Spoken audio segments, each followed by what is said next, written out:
नमस्कार साथियों, आप सभी का स्वागत है आपके अपने चैनल इंदौलॉजी में। तो दोस्तों, आज हम लेकर आए आपके लिए मैथ की क्लास। आपको पता है कि 8 बजे डेली हम मैथ की क्लास लेकर आते हैं और इसमें हम प्रीवियस ईयर के क्वेश्चंस को डिस्कस करते हैं दोस्तों। तो ये एनटीपीसी और ग्रुप डी के लिए, और दोस्तों आपको पता है कि प्रीवियस ईयर के क्वेश्चनों को डिस्कस करते हैं, तो आपके लिए बहुत ही इंपॉर्टेंट क्वेश्चन हो जाएंगे दोस्तों ये। तो स्टार्ट करते हैं क्वेश्चन नंबर फर्स्ट से। तो क्वेश्चन नंबर फर्स्ट दिया हुआ है, यदि बहुपद x square plus 9x plus 3k के शून्यकों के वर्गों का योग यानी सम ऑफ स्क्वायर ऑफ जीरोस 21 है, तो k का मान ज्ञात कीजिए। तो दोस्तों हमको क्या k का मान निकालना है। तो क्या दिया हुआ है बहुपद, यानी कि ये दिया हुआ है x square plus 9x plus 3k।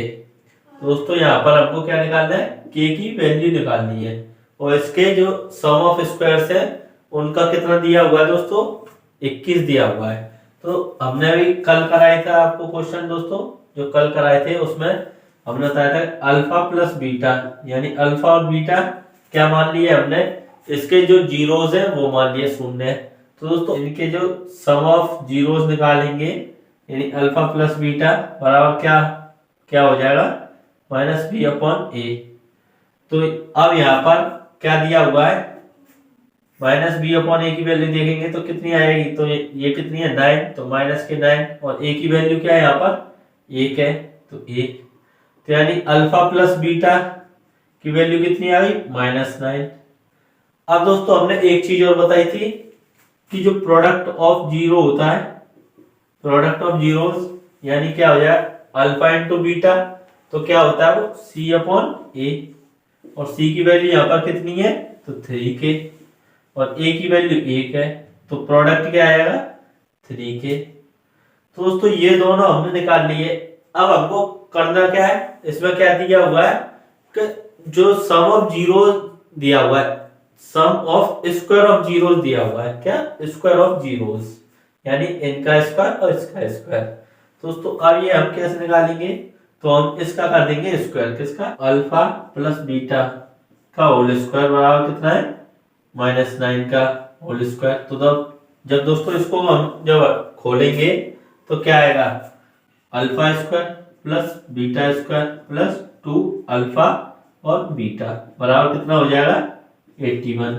दोस्तों अब हमारे पास अल्फा का स्क्वायर प्लस बीटा का स्क्वायर हमको निकालना है, तो अल्फा का स्क्वायर प्लस बीटा का स्क्वायर बराबर, इसको जब उधर भेज देंगे तो क्या हो जाएगा 81 माइनस 2, और अल्फा मल्टीप्लाई बीटा क्या दिया हुआ है यहाँ पर, अल्फा मल्टीप्लाई बीटा यानी कितना 3k, तो इसको यहाँ पर 3k कर देंगे। अब दोस्तों क्या करेंगे, हमारे पास ये वैल्यू आ गई। अब हम यहाँ से निकाल लेते हैं कि alpha square plus beta square बराबर कितना हो गया हमारा, ये 81 माइनस 6k, और ये हमको कितना दिया हुआ है दोस्तों 21, कितना 21, तो 21 हम यहाँ लिख देंगे, और ये कितना हो जाएगा 81 माइनस 6k। तो दोस्तों अब हम क्या करेंगे, 6k को तो इधर ले आएंगे इस साइड, और इसको इधर पहुंचा देंगे, तो ये जो माइनस है ये प्लस हो जाएगा, ये प्लस है तो इधर माइनस हो जाएगा, तो 6k। अब ये बचेगा कितना, तो दोस्तों ये हमारा कितना बचेगा यहाँ पर 60 यानी 60, और दोस्तों k बराबर क्या हो जाएगा हमारा, ये डिवाइड में, तो 60 अपॉन 6, तो कितना हो जाएगा ये 10, तो k की वैल्यू क्या आ जाएगी हमारी यहाँ पर 10, कितनी आ जाएगी 10। तो दोस्तों इस प्रकार से इस क्वेश्चन को आप सॉल्व कर सकते हैं, बहुत ही इंपॉर्टेंट क्वेश्चन है दोस्तों, रेलवे में तो अक्सर ऐसे क्वेश्चन पूछे जाते हैं। तो दोस्तों इसी प्रकार के क्वेश्चन पूछे जाते हैं आपके ग्रुप डी और एनटीपीसी में। तो आप चलते हैं फिर नेक्स्ट क्वेश्चन की ओर। तो क्वेश्चन आपकी स्क्रीन पर दिया हुआ है, सॉल्व करें आप, और वीडियो को शेयर कर दें अपने सभी दोस्तों में, और लाइक भी कर दें। तो दोस्तों क्वेश्चन दिया हुआ है आपकी स्क्रीन पर, 35 स्कूली छात्रों के एक समूह की आयु का माध्य 16 वर्ष है। एक 52 वर्षीय शिक्षक समूह में शामिल हुए, 52 वर्षीय शिक्षक समूह में शामिल हुए छात्रों और शिक्षकों की आयु का माध्य ज्ञात कीजिए। तो दोस्तों कितने छात्र हैं, 35 छात्र हैं, इनका औसत कितना है यानी माध्य। अब यहाँ पर एक टीचर ऐड हुए, और वो कितनी वर्ष के थे, 52 वर्ष के, तो ये टोटल कितने हो गए दोस्तों 36। अब इसको करने के दो तरीके हैं, तो हम आपको बेस्ट तरीका बताते हैं कैसे आपको करना है। तो 36 ये टोटल हो गए और 52 वर्ष के ये आए। तो दोस्तों अगर हम ये माने कि औसत समान रहता, बढ़ता नहीं, तो कितने वर्ष के हमको चाहिए? सिर्फ 16 वर्ष के आते तो 16 ही रहता हमारा औसत, कितना? 16 ही रहता। तो हम मान लेते हैं कि ये जो टीचर आए हैं वो 16 वर्ष के आए हैं, तो हमारे औसत पर कोई फर्क नहीं पड़ेगा। अगर ये 16 वर्ष की इनकी आयु होती तो फिर औसत हमारा 16 ही रहता। लेकिन ये कितने के? 52 के आए, तो यानी 16 के आए तो कितना ज्यादा लेकर आई है? तो दोस्तों ये लाई 36 ज्यादा। अब ये जो 36 वर्ष है, ये 36 और जितने भी टीचर और स्टूडेंट है उन सभी में 36 वर्ष बढ़ जाएगा। तो दोस्तों कितने लोग हो गए टोटल? 36, और आयु कितनी है? 36, तो कितना कितना बढ़ जाएगा? एक एक, यानी सभी की आयु में एक एक जुड़ जाएगा। तो टोटल कितना था? पहले 16 थी, अब कितनी हो जाएगी? प्लस 1 कर देंगे तो कितना हो गया? 17। तो दोस्तों 17 हमारा नया औसत हो जाएगा, 17 वर्ष। तो ऑप्शन में देखें तो कौन सा दिया हुआ है? ऑप्शन बी इसका बिल्कुल करेक्ट आंसर दिया हुआ है। तो दोस्तों और भी इसके तरीके हैं, यानी किस प्रकार से कर सकते हो आप, जैसे कि 16 में 35 का गुणा कर देते तो इन सभी की आयु का योग आ जाता, उसमें 52 जोड़ देते तो टीचर की आयु भी जुड़ जाती, और 36 से उसको डिवाइड कर देते तो कैलकुलेशन भी बड़ी हो जाती और टाइम भी ज्यादा लगता। तो हमको दोस्तों टाइम को मैनेज करके चलना है। तो अब हम चलते हैं नेक्स्ट क्वेश्चन पर। तो क्वेश्चन आपकी स्क्रीन पर दिया हुआ है, पढ़ें क्वेश्चन को और अच्छी तरीके से और फिर उसका आंसर दें। तो दोस्तों क्वेश्चन दिया हुआ है, निम्नलिखित को हल कीजिए। तो क्वेश्चन किसके ऊपर? बोर्ड मास के ऊपर है। 5 × 42 - 3 + 27 / 3, यानी कि 5 × 42 - 3 + 27/3। तो दोस्तों ये क्वेश्चन दिया हुआ है। अब आपने बोर्ड मास पढ़ा होगा, हम डेली बोर्ड मास के ऊपर क्वेश्चन कराते हैं क्योंकि हर शिफ्ट में पूछे जाते हैं बोर्ड मास के ऊपर क्वेश्चन। इस प्रकार के क्वेश्चन हर शिफ्ट में पूछे जाते हैं, हर एग्जाम में पूछे जाते हैं। तो दोस्तों पहले कहां पर हम जाएंगे? डिवाइड पर। तो हम इसका डिवाइड इसमें करेंगे तो कितना आ जाएगा? ये 9। अब क्या करना होता है हमको? मल्टीप्लाई। तो यहाँ पर मल्टीप्लाई दिया हुआ है तो मल्टीप्लाई कर लेते हैं तो कितना हो जाएगा? 5 दूनी 10, कैरी 1, 5 × 20 और 1 21, यानी 210। अब रह क्या गया? -3 और यहाँ पर +9। अब क्या करेंगे? इस 9 को इसमें ऐड कर देते हैं। तो जब ऐड करेंगे तो कितना हो जाएगा? 219 - 3 कितना बचा? 216। कितना बचा? 216। तो दोस्तों ऑप्शन में देखें तो कौन से ऑप्शन में दिया हुआ? ऑप्शन डी में इसका बिल्कुल करेक्ट आंसर दिया हुआ है। किसमें? ऑप्शन डी इसका बिल्कुल करेक्ट आंसर दिया हुआ है। तो अब दोस्तों इस प्रकार से आप इस क्वेश्चनों को कर सकते हैं। तो अब चलते हैं हम नेक्स्ट क्वेश्चन की ओर। तो क्वेश्चन आपकी स्क्रीन पर दिया हुआ है और वीडियो को शेयर जरूर कर दिया करें, आप शेयर नहीं करते हैं। तो दोस्तों क्वेश्चन दिया हुआ है, अनीता और विनीता 1950 रुपए की राशि को आपस में 6:7 के अनुपात में विभाजित करती हैं। यदि उनमें से प्रत्येक के हिस्से में 100 रुपए की राशि जोड़ी जाती है तो उनके हिस्सों का नया अनुपात कितना होगा? तो दोस्तों अनीता और बबीता है, अनीता और कौन है? बबीता। तो दोस्तों इनका अनुपात कितना दिया हुआ है? इनकी राशि का 6:7, 6:7 दिया हुआ है, यानी अनीता के पास 6 हिस्से, बबीता के पास 7 हिस्से। तो लेकिन दोस्तों राशि कितनी है? 1950। अब इन दोनों के हिस्सों को हम जोड़ देंगे तो कितना हो जाएगी? 13। लेकिन 13 नहीं दिया हुआ, जोड़ कितना दिया हुआ है? उनके टोटल राशि कितनी है? 1950। कितने गुना ज्यादा हो गई? तो दोस्तों हम इसका भाग इसमें कर देंगे, हमको पता चल जाएगा कितने गुना ज्यादा हो गई। तो करो, तो किस प्रकार से करेंगे इसको? 13 एकम 13, 13 पंजे 65। तो दोस्तों कितने गुना हो गई? 150 गुना ज्यादा। अब हमसे पूछा क्या है कि 100 रुपए जोड़ दिए इसकी राशि में भी, इसकी राशि में भी, तो फिर नया अनुपात क्या बनेगा? दोस्तों अब हम पहले पता करते हैं कि अनीता के पास कितने थे। तो 150 का इसमें गुना कर देंगे तो ये कितना हो जाएगा? तो दोस्तों ये हो जाएगा हमारे पास 900, और इसमें भी हम 150 का गुना कर देंगे तो ये कितना हो जाएगा? दोस्तों ये हो जाएगा 1050। कितना? 1050, यानी कि अनीता और बबीता, इसके पास कितने हैं 100 रुपए, इसके पास कितने हैं 1050, और इनमें अनीता के पास 900 रुपए,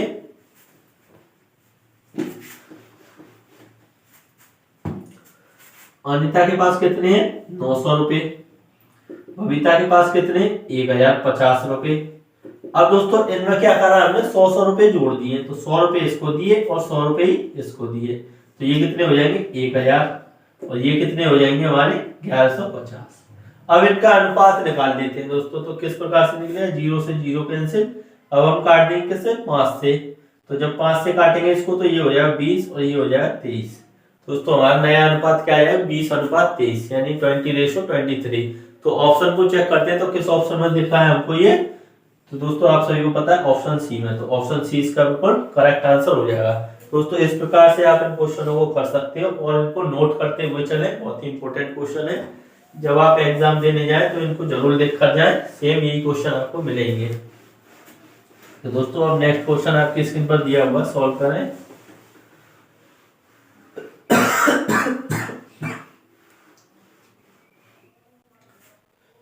तो दोस्तों क्वेश्चन दिया हुआ है 11, 13, 10, 9, 8, 20, 13 की माध्यिका ज्ञात कीजिए। तो दोस्तों हमको मीडियन निकालना है, तो क्या दिया हुआ है आंकड़ा 11, 13, 10, 9, 8, 20, 13। तो माध्यिका कैसे निकालते हैं हम, तो आप सभी को पता है, हमने वीडियो भी इसके ऊपर बनाई है पूरी, mean, median, mode, standard deviation, variance, ये सभी हमने कराए दोस्तों एसएससी जीडी वाली, उसमें उसको आप जाकर देख सकते हैं। तो दोस्तों हम इसमें मीडियन कैसे निकालेंगे, तो पहले हम इनको अरेंज करेंगे किसमें, असेंडिंग ऑर्डर में, बढ़ते हुए क्रम में।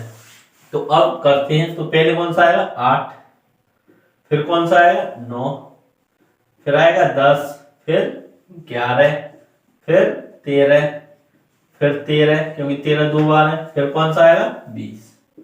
तो दोस्तों इस प्रकार से हमारे ये अरेंज हो गया। अब हम इसमें देखेंगे कि जो बीच में होगी संख्या, जो संख्या एकदम ठीक बीच में होगी वही हमारी माध्यिका होगी, वही हमारा मीडियन होगा। तो दोस्तों देखते हैं हम 1, 2, 3, 4, 5, 6, 7, कितनी संख्या है 7। तो दोस्तों कैसे हम कर सकते हैं पता, 7 + 1 / 2 कितना होगा ये 8/2, काट देंगे तो कितना आएगा 4। तो यानी चौथे नंबर वाली संख्या हमारी क्या हो जाएगी, मीडियन हो जाएगी। तो दोस्तों 11 हमारा क्या हो जाएगा, माध्यिका हो जाएगी। तो 11 कौन से ऑप्शन में, ऑप्शन ए हमारा बिल्कुल करेक्ट आंसर हो जाएगा। तो दोस्तों इस प्रकार से आप इसको सॉल्व कर सकते हैं। ये हमने क्यों किया, क्योंकि दोस्तों हमको पता चल गई कि चौथे नंबर वाली संख्या होगी। तो दोस्तों अब हम चलते हैं नेक्स्ट क्वेश्चन की ओर, और वीडियो आपको अच्छी लग रही हो तो शेयर जरूर कर दें और लाइक भी कर दें, और अगर चैनल सब्सक्राइब नहीं किया है तो दोस्तों चैनल को सब्सक्राइब भी कर दें। तो अब नेक्स्ट क्वेश्चन पर चलते हैं। तो क्वेश्चन आपकी स्क्रीन पर दिया हुआ है। तो क्वेश्चन है 14, 21 और 28 का लघुत्तम समापवर्त्य है, यानी एलसीएम ज्ञात कीजिए। दोस्तों लासा आपको निकालना है किसका, 14, 21 और 28 का क्या निकालना है, एलसीएम यानी लासा। तो दोस्तों ऐसे ऐसे क्वेश्चन भी पूछे जाते हैं आपके एग्जाम में। तो अब इसको आप कैसे निकालेंगे, कर लिया होगा आपने। तो दोस्तों इसको सिंपल है, 14, 21 और 28 का हम लासा इस तरह से निकाल लेते हैं।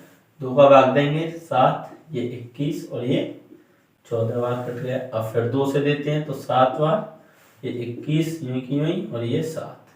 अब किससे काटे दोस्तों, 3 से कट जाएगा। तो 3, ये 7, ये 7, ये 7। अब 7 से करेंगे 1, 1, 1।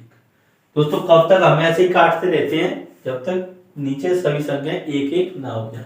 तो अब इनका हम क्या कर लेंगे, गुणा, यानी 2 × 2 × 3 × 7, यानी 2 दूनी 4, 4 × 3 12, 12 7 84, यानी 84। तो 84 कौन से ऑप्शन में दिया हुआ है, तो दोस्तों ऑप्शन सी में 84 दिया हुआ है।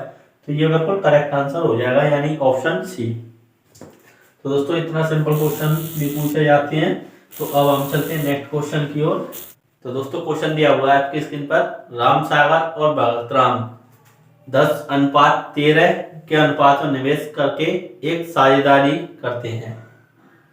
8000 8,050 के लाभ में से भगत राम का हिस्सा ज्ञात कीजिए। तो दोस्तों 8,050 रुपये का लाभ हुआ उनको, उनकी हिस्सेदारी कितनी है?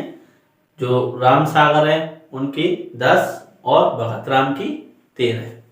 दोस्तों बहुत ही सिंपल क्वेश्चन है, कर सकते हो आपको। राम सागर और कौन है? भगत राम। इनकी हिस्सेदारी कितनी है? 10 और इनकी 13। अब इनको लाभ कितना हुआ है? 8,050। तो दोस्तों लाभ तो दोनों के बीच बटेगा, लाभ दोनों के बीच बटेगा, लेकिन कितना कितना बटेगा वो इस चीज पे डिपेंड करेगा कि इनकी हिस्सेदारी कितनी है। तो दोस्तों पहले तो इनका हम पता कर लेते हैं, दोनों का कुल हिस्सेदारी कितनी होगी। तो 23 की होगी कुल हिस्सेदारी। लाभ कितना दिया हुआ है? 8,050 रुपये। तो कितने गुना ज्यादा हो गया इनकी हिस्सेदारी से? तो दोस्तों हम देखें तो ये हो गया 350 गुना। अब आप कहेंगे 350 कैसे आया? पिछले ही क्वेश्चन में हमने ये बताया था आपको, इसका डिवाइड इसमें कर दें, ये निकल आएगा अपने यहाँ। तो दोस्तों अब हमसे किसका हिस्सा पूछ रहा है कि भगत राम का हिस्सा बता दीजिए आप। तो दोस्तों यहाँ पर 13 है, तो 13 नहीं 350 का गुना कर देंगे भगत राम के हिस्से में, तो भगत राम का हिस्सा आ जाएगा। तो दोस्तों करते हैं, तो ये 0 13 5 65, आंसर कितने? 6 कैरी 6, 13 3 39 और 6 45। कितने रुपये आ गए? 4,550 रुपये। कितना? 4,550 रुपये। कौन से ऑप्शन में दिया हुआ है? ऑप्शन ए में। तो ऑप्शन ए इसका बिल्कुल करेक्ट आंसर हो जाएगा। तो दोस्तों ऐसे सिंपल क्वेश्चन लगेंगे ऐसे जाने कितने बड़े हैं, लेकिन चुटकियों में हो जाते हैं ऐसे क्वेश्चन। तो अब हम चलते हैं नेक्स्ट क्वेश्चन पर, ज्यादा टाइम नहीं लगता है इन क्वेश्चनों को करने में, बस क्वेश्चन को ध्यान से पढ़ें और उसको कर लें। तो अब क्वेश्चन दिया हुआ है आपकी स्क्रीन पर। तो दोस्तों क्वेश्चन है, एक परीक्षा में मोहित ने पूर्णांक में से 30% अंक प्राप्त किए, लेकिन 25 अंकों से अनुत्तीर्ण हो गया। एक अन्य छात्र जिसने 38% अंक प्राप्त किए, उसे उत्तीर्ण होने के लिए आवश्यक अंकों से 15 अंक अधिक मिले। तो उत्तीर्ण होने के लिए आवश्यक अंक प्रतिशत ज्ञात कीजिए। तो दोस्तों मोहित ने 30% अंक प्राप्त किए। कितने? 30% अंक मोहित ने प्राप्त किए। अब वो कितने अंकों से अनुत्तीर्ण हो गया? 25 अंकों से। तो यानी इसमें कितने अंकों की जरूरत है उसको? 25 अंक और जुड़ जाए, वो क्या हो जाएगा? पास हो जाएगा। मोहित क्या हो जाएगा? पास। और दोस्तों दूसरा जो छात्र था वो कितने अंक लेकर आया? 38%। कितने? 38%। अब 38% तो ले आया, लेकिन वो पास होने से कितने अंक ज्यादा लेकर आया? तो 15 अंक ज्यादा लाया है वो। कितने? 15। तो 15 इसमें से घटा देंगे, तो ये भी कहां पर आएगा? पासिंग नंबर पर। ये भी पासिंग पर पहुंचेगा, 25 जोड़ दिए, तो जितने पास हो रहे हैं यानी उत्तीर्ण हो रहे हैं उतने नंबर ये हो गए। और जब इसके 15 घटा देंगे तो ये कहाँ आ जाएगा? जहाँ उत्तीर्ण हो रहे हैं वहां पर। तो यानी ये और ये कहने मतलब क्या? ये दोनों हो गए क्या? बराबर। तो अब परसेंटेज वाले परसेंटेज की तरफ भेज देते हैं, और जो नंबर है उनको एक तरफ। तो अब हम क्या करेंगे? इस परसेंटेज को इधर और इसको इधर।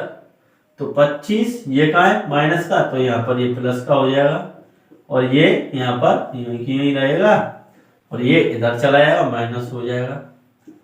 अब दोस्तों हम देखते हैं ये कितना हो गया। जब इसको सॉल्व करेंगे तो 40, और यहाँ पर ये 8%। तो यानी क्या मतलब निकला यहाँ पर हमारा? दोस्तों 8% बराबर नंबरों में देखें तो कितना है? 40। कितना? 40। अब 1% का मान निकाल लेते हैं, तो 1% यानी 1% बराबर कितनी आई? 40/8, यानी कितने नंबर आएंगे? 5। यानी 1% में कितने नंबर है? 5। तो दोस्तों अब हमसे क्या पूछा? प्रतिशत पूछा है। तो 25 नंबर की कितनी परसेंट हो जाएंगी?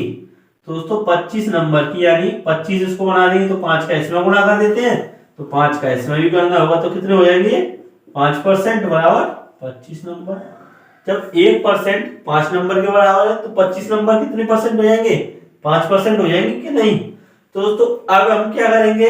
इस 5% को या तो यहाँ पर जोड़ दें हम, या तो इसमें जोड़ दें, या फिर 15, या फिर इसको कर लेते 15 की परसेंट निकाल लेते, तो कितना आया था? 3%। तो 3% को इसमें से घटा देते, लेकिन हमने 25 को बनाया परसेंट में, तो हमको इसमें जोड़ना होगा। तो 30%, 25 नंबर की कितनी हो गई 5%, तो कितना होगा ये 35%।